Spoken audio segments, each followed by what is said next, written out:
Et nous sommes dans la joie de voir le Seigneur se glorifier chaque jour dans la vie de son peuple.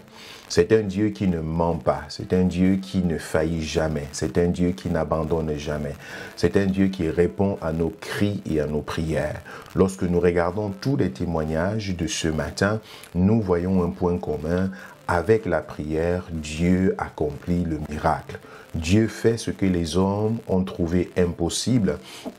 Dieu change, n'est-ce pas, les vies. Dieu intervient comme étant le meilleur de tous les avocats. Dieu intervient comme étant le meilleur de tous les médecins, de tous les professeurs. Dieu intervient comme celui-là qui ouvre les portes lorsque cela a été fermé. Il intervient comme celui-là qui donne l'intelligence et la sagesse pour aller jusqu'à la fin de ses études. Dieu intervient dans nos vies dans toutes les dimensions. Il est Dieu fidèle. Et lorsqu'il annonce quelque chose, il accomplit ce qu'il a annoncé.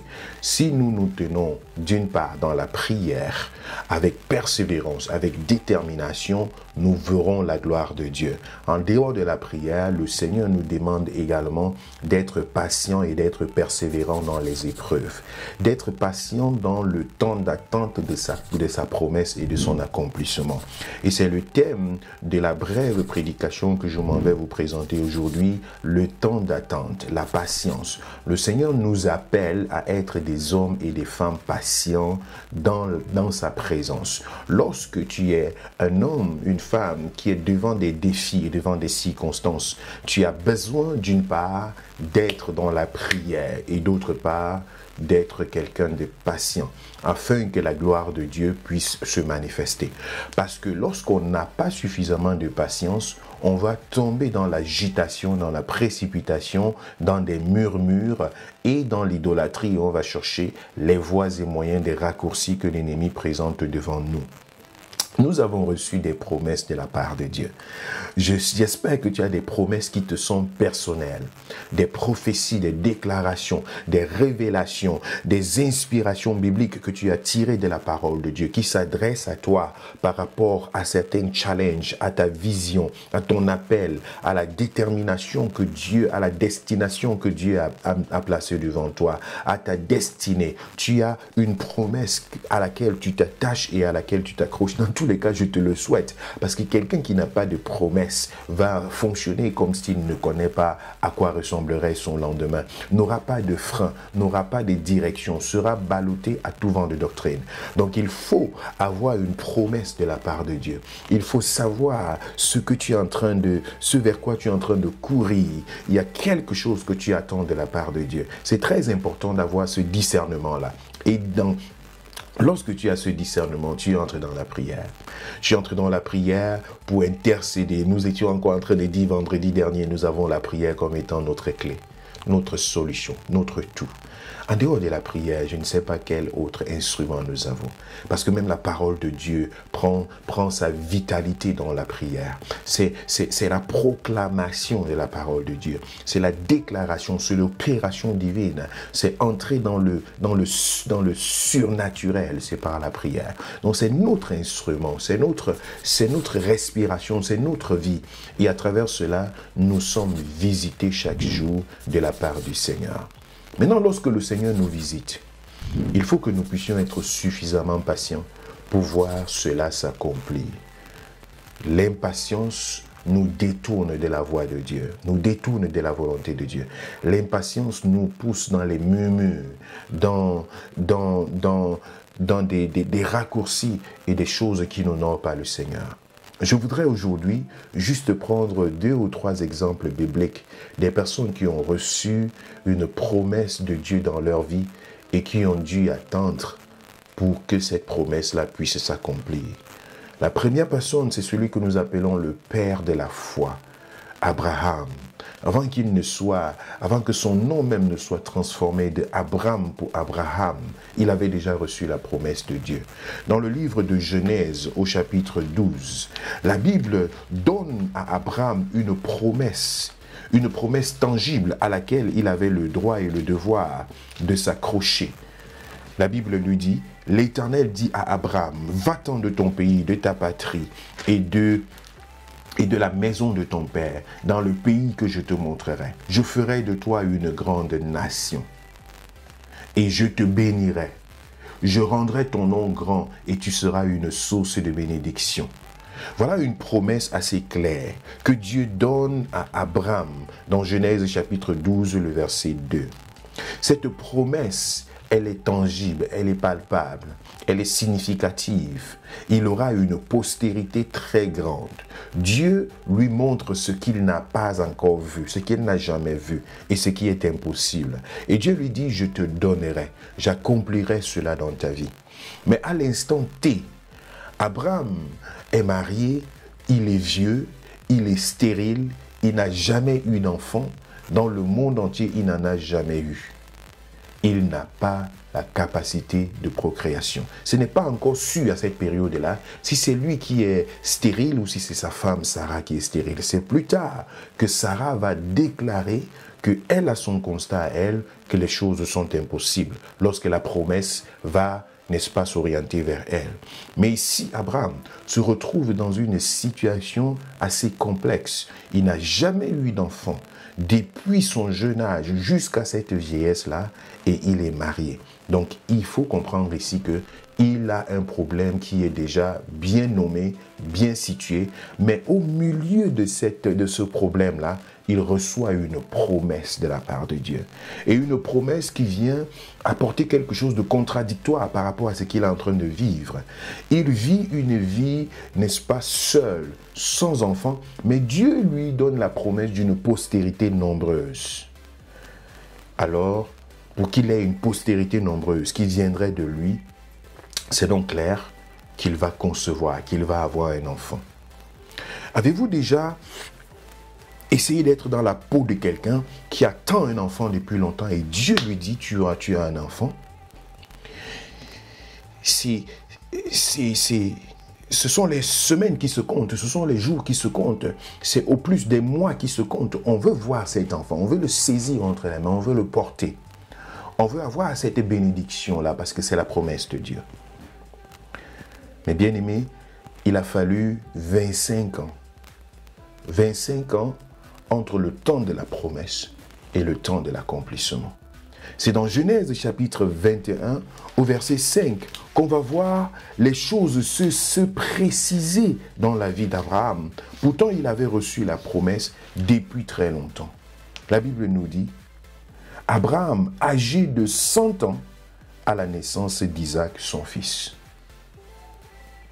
Donc, de 75 ans à 100 ans, il a reçu cette promesse lorsqu'il en avait 75. Mais il a fallu 25 ans pour que cette promesse-là s'accomplisse.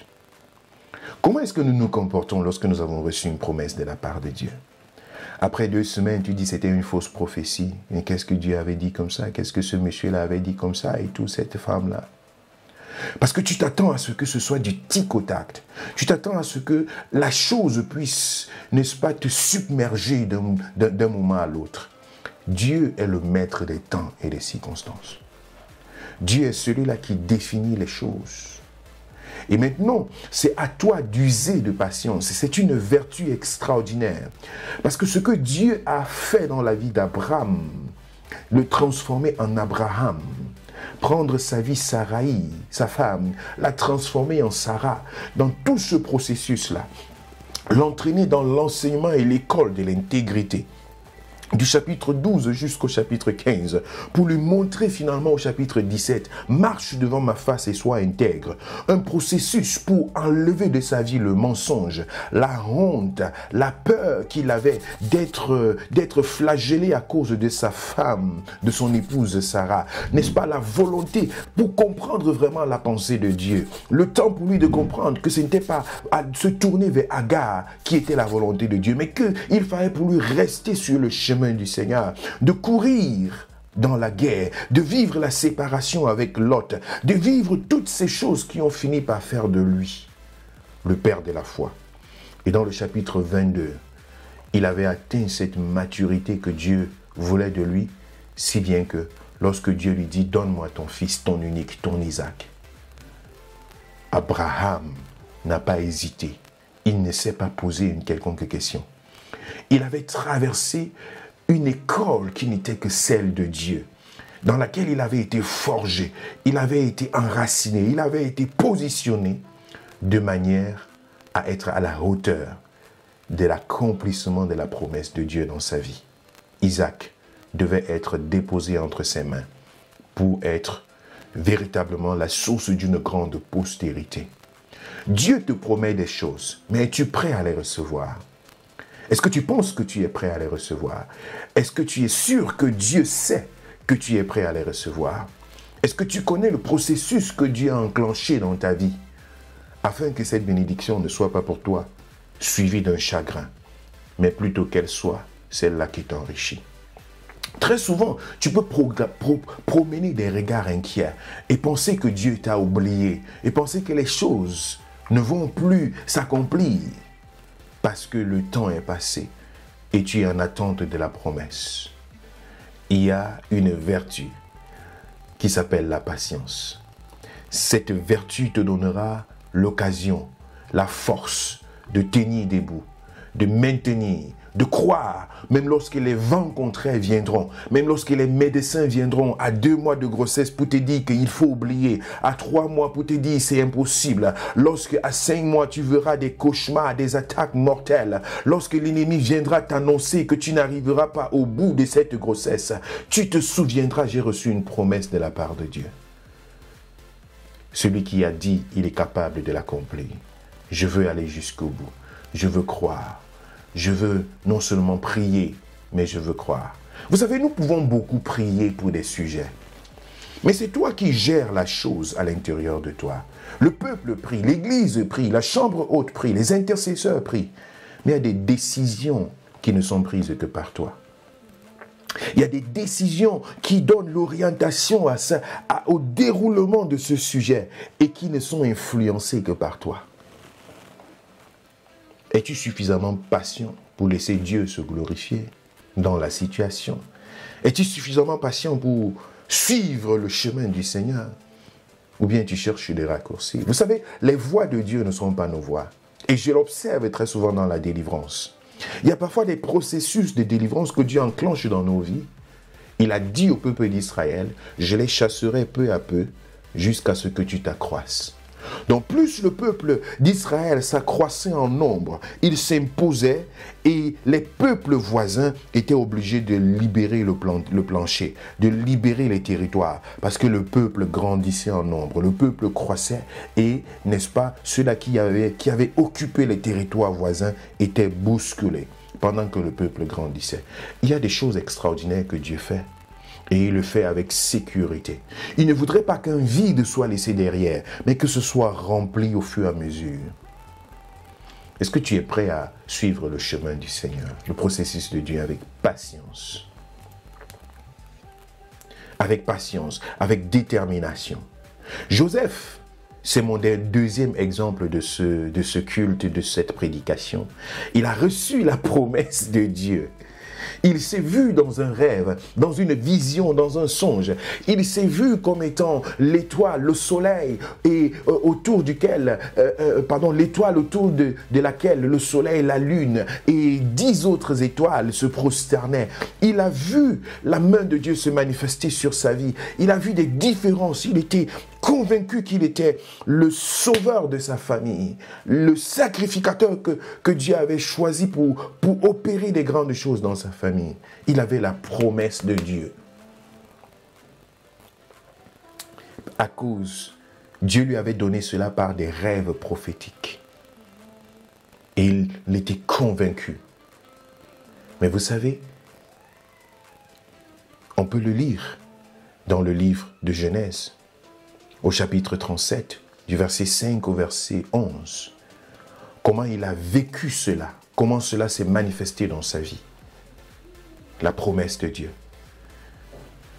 Mais vous savez à quel moment il a vu cela se manifester? C'était 13 ans après. Pas 13 jours, pas 13 semaines, pas 13 mois, 13 bonnes années. Et pendant ces 13 années, il a vécu des hauts et des bas. Il a été vendu par ses propres frères. Il a été déclaré mort par ses propres frères. Il a été oublié. Il s'est retrouvé esclave en Égypte. Il a été trahi par la femme de Potiphar. Il a été en prison. Même en prison, il a été déçu par ses coprisonniers à qui il a fait du bien, mais qui ont décidé de l'oublier. Il a traversé 13 années jusqu'à ce que Dieu puisse le faire sortir de cette prison pour faire de lui un homme influent en Égypte. Mais c'était 13 bonnes années, jusqu'à l'accomplissement de cette promesse que Dieu avait déclarée dans sa vie. 13 années se sont écoulées. Bien-aimé dans le Seigneur. Il a fallu que Joseph puisse comprendre. Certainement qu'il ne pouvait pas le comprendre comme nous le comprenons aujourd'hui, parce que lorsque nous lisons et nous relatons l'histoire de Joseph, nous sommes émerveillés. Mais mettons-nous dans sa peau, qui ne sait pas à quoi ressemble son lendemain, qui va peut-être remettre en doute les rêves prophétiques qu'il a reçus, qui va se mettre à se poser des questions dans des circonstances. S'il n'a pas la patience, il va oublier la prophétie de Dieu. Il va oublier la révélation de Dieu. Il va oublier la promesse de Dieu. Parce que les vents contraires vont venir. Il va se retrouver jeté par ses propres frères, même père, même mère, sortis du même ventre, qui te détestent, qui te prennent, qui te jettent dans un puits et qui t'oublient là-bas. Après, qui te vendent aux Égyptiens qui sont de passage. Ils vont déclarer dans la maison parentale que tu es mort, avec des preuves, ta tunique colorée et souillée de sang, qui va être comme une preuve tangible pour que la famille t'oublie complètement. Dossier classé. Joseph n'avait plus de vie. Son identité était complètement effacée. Parce que c'est 15 ans plus tard que ses frères vont le rencontrer par hasard. Donc même ses frères l'avaient complètement oublié. 15 ans plus tard, ils vont le rencontrer. Puisqu'ils l'ont rencontré 2 ans après que Joseph a été placé à la tête de la gestion des situations qui se passaient en Égypte. Bien-aimé, ça peut prendre du temps. Tu n'es pas le maître du temps. Tu n'es pas le maître des circonstances. Je connais quelqu'un qui est maître du temps et maître des circonstances. C'est le Seigneur. C'est le Dieu que nous servons. C'est le Dieu vivant, le Dieu puissant, le souverain Dieu. Quand tu dis que la situation est au-dessus de toi, tu compares ça par rapport à quoi? Que Seigneur, c'en est de trop. Tu compares par rapport à quoi? La souveraineté de Dieu, le plan de Dieu est éloigné du nôtre. Les voies de Dieu sont éloignées des nôtres. Lorsque tu peux te nourrir de patience, tu vas dire, Seigneur, me voici entre tes mains, fais de moi ce que tu veux. Je sais que c'est difficile, mais je vais aller dans cette situation. Et je veux marcher jusqu'à l'accomplissement de ta promesse. La troisième personne, le troisième personnage si poignant que nous pouvons voir aujourd'hui, c'est Moïse. Moïse, c'était l'homme des 40. Je ne sais pas ce qui lui arrivait avec les 40.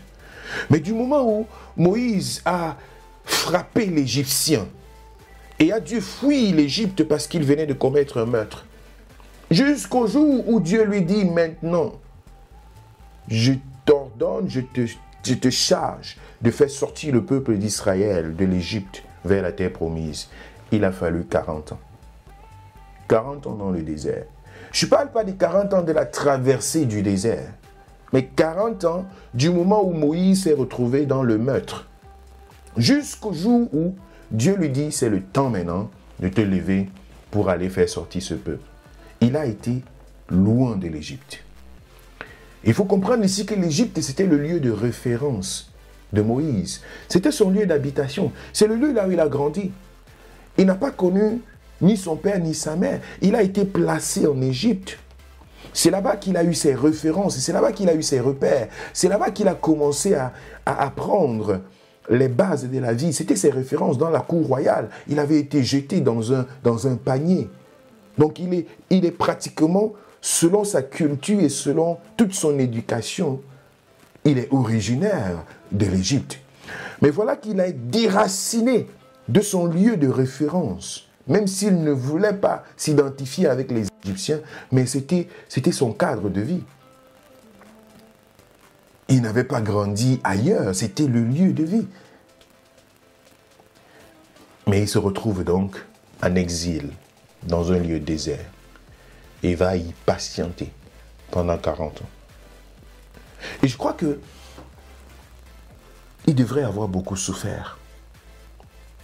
Il devrait avoir beaucoup souffert parce que Moïse, c'était un homme colérique. C'était un homme qui ne voulait pas laisser les choses prendre leur cours. C'était un homme, quelqu'un qui est capable de se lever et de défendre son frère hébreu. Et dans sa méthode de défense, il va frapper l'Égyptien à mort.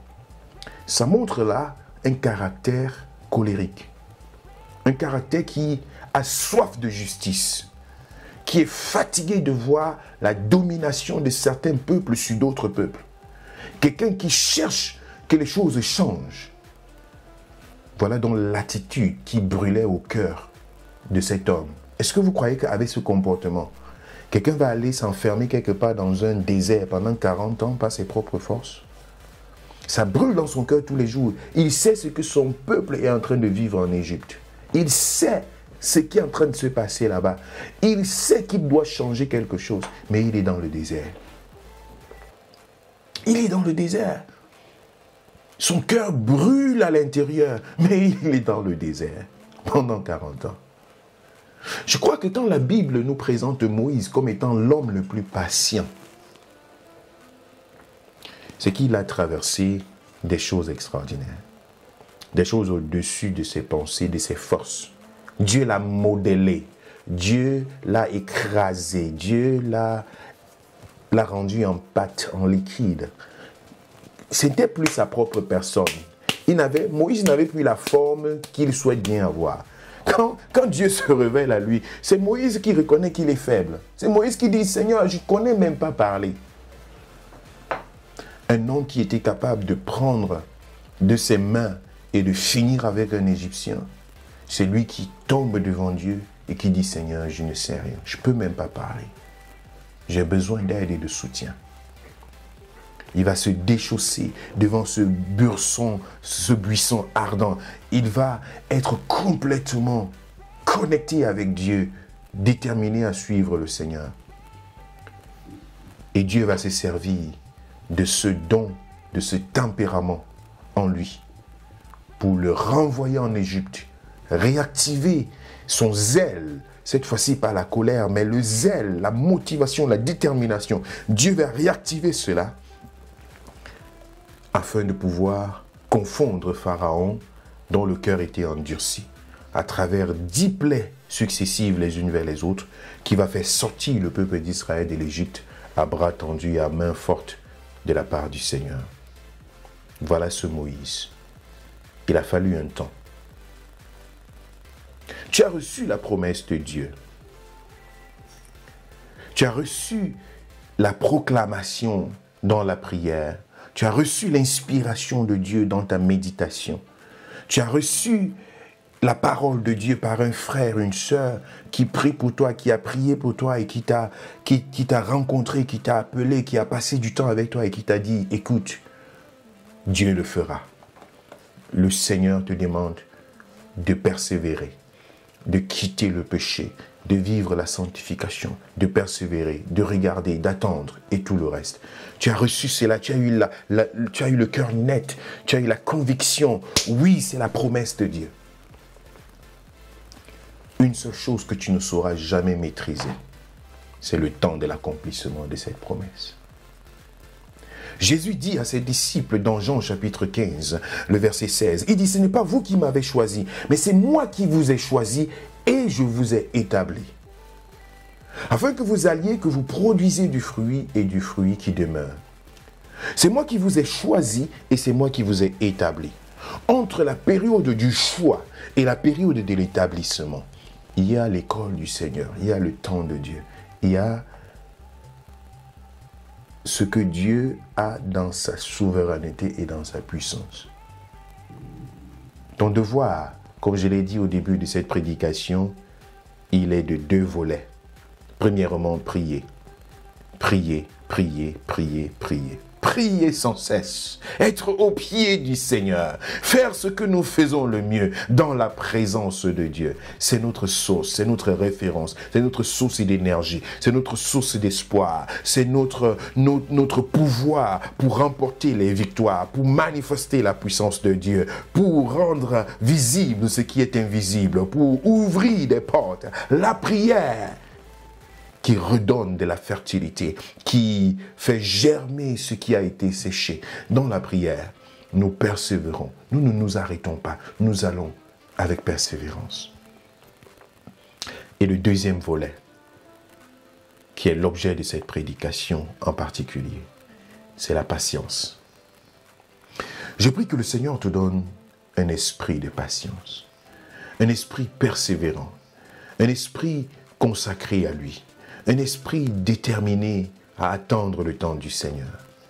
À te dire, je fais ce que j'ai à faire et le Seigneur s'occupe du reste. Parfois, nous n'avons pas besoin d'aider le Seigneur. Il y a des sujets sur lesquels Dieu ne veut pas partager sa gloire avec d'autres personnes, avec d'autres choses. Dieu, parfois, ne veut pas partager sa gloire. Il y a des circonstances où le Seigneur te dit, patiente. Vois ma main agir. Je suis en action, je suis à l'œuvre. Je fonctionne, je suis actif et j'ai les devants, j'ai la suite entre mes mains. Mais à toi de savoir cultiver cette patience au-dedans de toi. Je t'invite à être avec nous pendant les prochaines cultes que nous aurons devant nous, dimanche prochain, pour entrer davantage dans d'autres aspects de la patience. Mais ce que Dieu te donne encore aujourd'hui, c'est que il n'est pas un homme pour mentir, ni un fils de l'homme pour se repentir. Ce qui sa bouche a dit, sa main l'accomplit. À toi de rester dans cet esprit de patience. Que ta prière soit ce matin, en cet instant, Seigneur, donne-moi la patience. Aide-moi à croire, peu importe les vents et les marées, que tes promesses ne s'éloignent jamais et ne s'effacent jamais.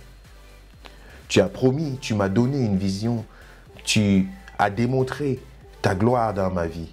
Je ne la vois pas encore maintenant, mais je crois qu'elle se manifestera et qu'elle s'accomplira.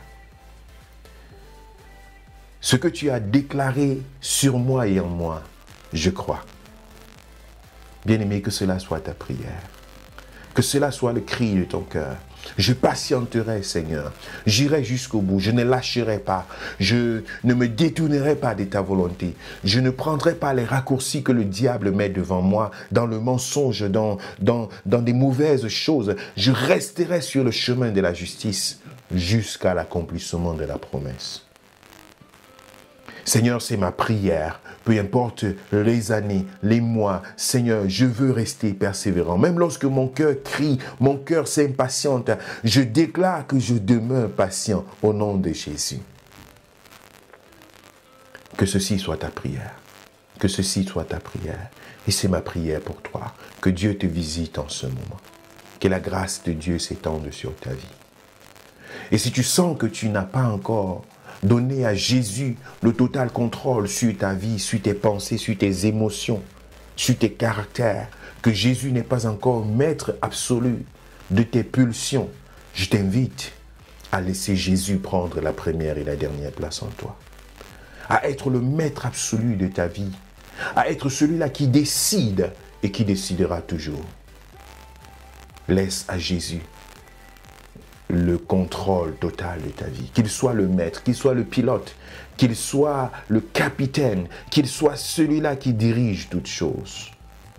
Laisse Jésus entrer de nouveau dans ta vie et prendre le trône le plus élevé. Que ce ne soit pas toi qui sois au contrôle, que ce ne soit pas tes plans, mais les plans de Dieu qui s'accomplissent.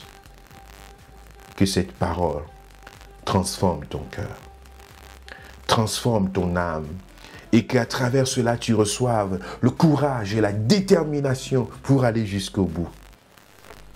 Parce que plus vite tu comprends les plans de Dieu, plus vite ses promesses s'accomplissent dans ta vie. Ce temps-là est proportionnel à ce que Dieu veut faire dans nos vies. Tu as échoué la CIL, tu reprends la CIL.